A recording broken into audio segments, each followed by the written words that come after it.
All right, we are back with the receptor exposure part of this lesson. So I have the receptor exposure factors up here and the main controllers. And again, with these, I always want you to know which factors have no effect.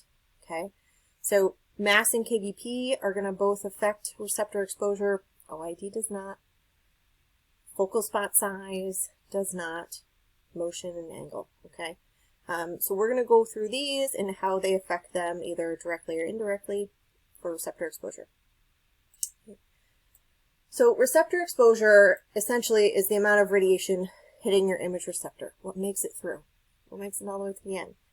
How can we increase receptor exposure? So two of the main ways, and really the number one player of receptor exposure, is your mass.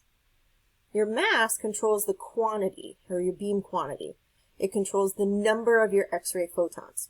So when you are looking at your patient and you say, I'm going to need a little bit more mass for this patient, you're asking that filament to heat up enough to where we produce enough X-ray photons to appropriately expose that size part or that size patient, right? So mass is really what varies per your anatomical part. kVp is pretty much set, right, in general. But more MAS means more X-ray photons. More X-ray photons, more makes it through, usually. kVp can also increase receptor exposure. Remember, kVp determines the quality and energy of your X-ray beam. Higher energy beam, more penetrating power, more powerful beam, right? Usually higher resulting exit radiation. So if it can penetrate more, more gets through. kVp can also play on the exposure side through that 15% rule. So remember, when you increase kVp by 15%, that is equal to doubling the exposure, or equal to using double the mass. Normally, when we use our 15% rule, we increase kVp by 15%, and since I don't want to double the exposure, I cut my mass in half, and that compensates for that change, right? Okay, great. What things will decrease my receptor exposure? So the things that are going to decrease it are the things that are going to block your beam or make your beam less in numbers or weaker. So SID.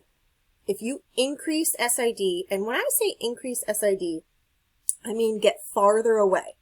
So if you're at 40, say you move to 72, you're increasing SID.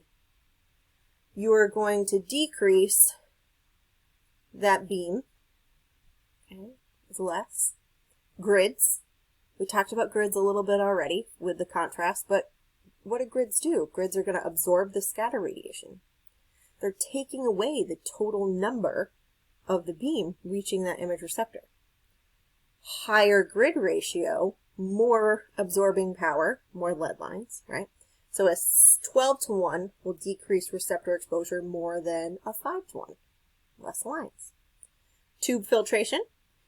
Increasing filtration removes the low energy photons.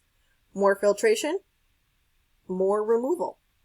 Less photons. So if I'm increasing my filtration, decrease receptor exposure. Beam restriction. And if you know me, you know how much I can't stand how we have multiple names for this. Beam restriction, collimation, field of view.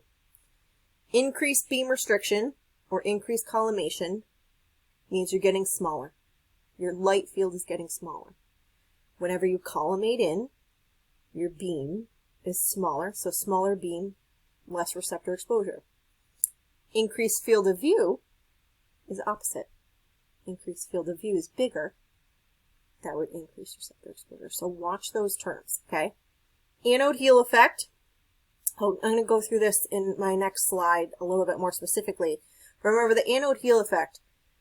The shape of the anode's at an angle. And this kind of end of the angle heel, here we call the heel, sorry.